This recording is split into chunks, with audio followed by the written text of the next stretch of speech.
Nous sommes en décembre 2000, longtemps avant Facebook, longtemps avant YouTube, à une époque où les modems 56K faisaient... Une poignée de webmasters à l'heure critiquent l'état du Web Scout de France, déplorant des initiatives désorganisées et un site web peu avenant. Ça râle jusqu'au jour où Chamois, c'est lui, envoie le mail qui entrera dans la légende. Il dit, je cite, « Pourquoi ne pas unir nos forces et les répartir pour créer enfin un véritable espace scout français sur le web ?» Tout est dit. Une équipe se constitue autour de cette idée et commence à travailler sur un projet de site qui prendra d'abord le nom de scout-france.net. Elle se réunit une fois, 2 fois, 3 fois, et bosse dur, très dur.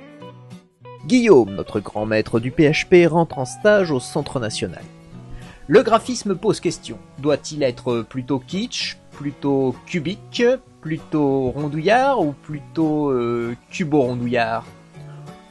Au final, le site est lancé le 18 mars 2002 et ressemble à ça.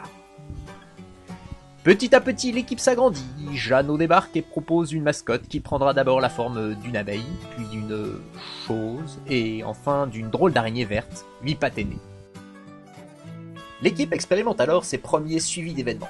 L'AG historique de 2003, le rassemblement Aventure-toi en Rhône-Alpes, le demi-rassemblement pionnier Oxygène, ouais, il n'y avait pas grand monde, et enfin le FRAT, on sait pas trop pourquoi d'ailleurs.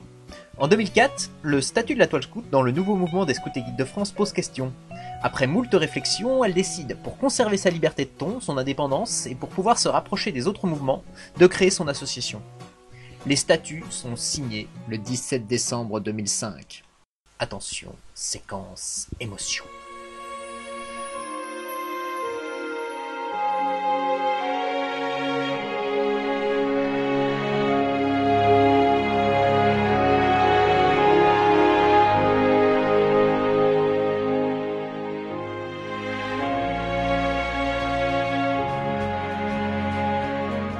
Toujours partenaire des Scouts et Guides de France, nous suivons 2 rassemblements importants.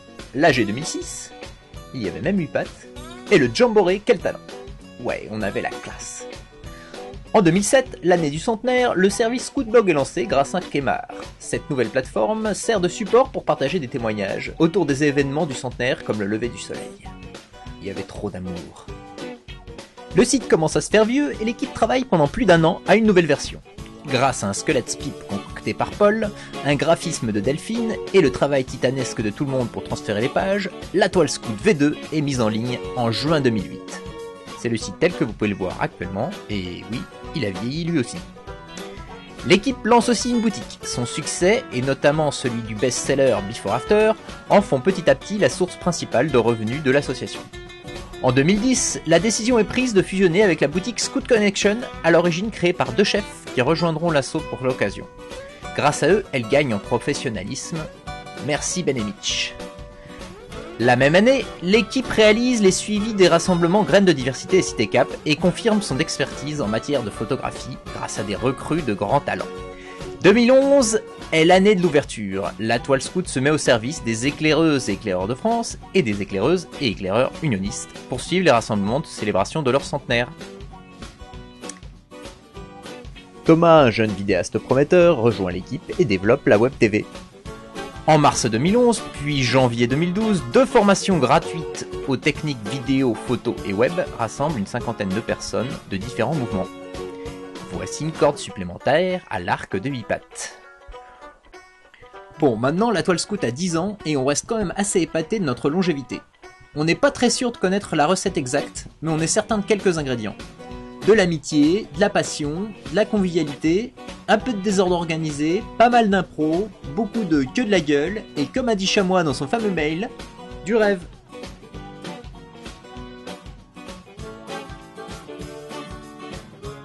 Allez, merci à tous, et rendez-vous en 2022.